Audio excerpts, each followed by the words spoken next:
To forgive, I think it's important to know what you're forgiving. And I've had a few people who weren't clear or didn't seem to agree with why I'm making this video series about my mother. Not even about my mother, more about how I suffered because of her disorder. And I'm committed to forgiving and moving on, but I can't forgive yet because I haven't named what I'm forgiving. I know I suffered. I know she's NPD. I know that.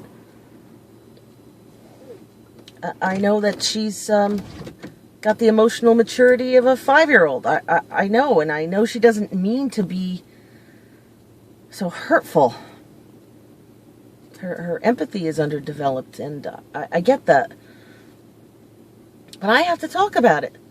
And I don't have a therapist right now, and when I did, I had good success, but I think the more important part of the healing was that I got to hear myself say that I suffered, I lived through it, that this was real, because when I was going through it, I had to pretend it wasn't going on for my own survival. I couldn't. If I called her on her behavior, and this is still true, and it even happened today when I didn't want to go out of the way to do something she wanted to do to commandeer our family brunch today. There's repercussions. So I had to pretend nothing was going on. I had to believe that it was all normal, and this is how people behave. So I've gotten enough feedback from other people that say, this is important. Thank you for sharing this. I feel less shame. I feel less isolation because you're talking about it. I'm glad I'm not the only one who suffered through this.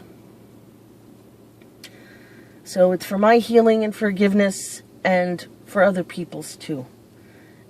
You blame yourself for what happened, and there's nothing you could have done. And I know there's certain ways that we behave to try to maneuver and avoid their wrath or to gain their favor. And so we kind of learn that, all right, so survival means, if we behave a certain way, we'll be rewarded and, they won't erupt on us. But it was never on us. I still have problems believing that it was never my fault that she was the way she was. Okay, so symptoms. We're going down the line of a few of the symptoms and a few of the ways these things play out. And one of them is they won't give us credit for our accomplishments unless they directly reflect on them. So today, she gives me presents because that's one of the ways she can guarantee to be able to express her affection. She can give material things, and then she can look at those things and say, well, didn't I do that for you? And how ungrateful of you to not, cater to my every whim because I gave you things. She is generous. That's one of the nice things about her. She does give things. She gives thoughtful gifts. So today she gave me something, and my sister-in-law was in the back seat when my mother handed me the gift. And my mother said, well, I imitate my mother. It's a thing I do. Well, Lise, it's because you're a mother to all your cats.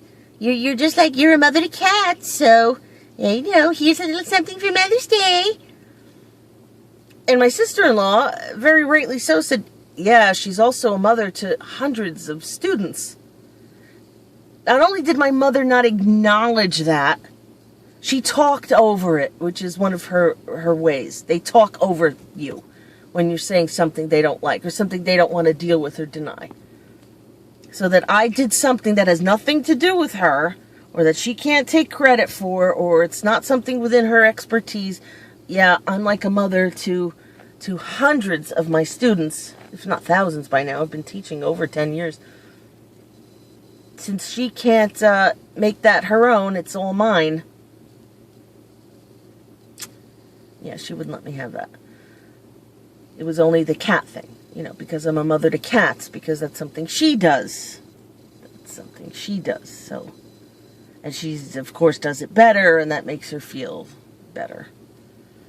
because that's another sin, is that you can never be or do better than them. You'll be punished for that.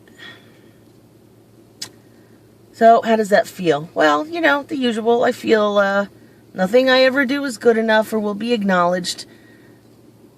Part of the forgiveness is that you have to realize you're not going to get blood from a stone. You're not going to get water from a dry well. You have to just let them be what they are and do what they do. And not take it so personally. I know it's easy, much easier said than done. Much easier said than done. But you get your acknowledgement from other places. It's very difficult not to be triggered, though, when they pull the old behaviors. Or if anybody exhibits a behavior that's similar, it's hard to not blow up or to feel overlooked or to feel like, well, I guess my accomplishments don't matter. Which is why I have a difficult time when my students are kind to me or say good things to me or praise me or tell me I've helped them or tell me that I've been good for them, or it's hard for me to let that in. Because that doesn't exist, right? That part of me doesn't exist because my mother erased it. And part of the forgiveness is they're not reality anymore. We're not children relying on them anymore. We're not children relying on them for our life, our very life. And even as adults, we might be put in a position where we do rely on them. It could be financial. It could be that we live in the house with them. Who knows what it is. So they kind of have that over us. But that doesn't mean that their acknowledgement is what makes us who we are or makes us alive. That their even without their approval, we do exist. We exist and we are accomplished.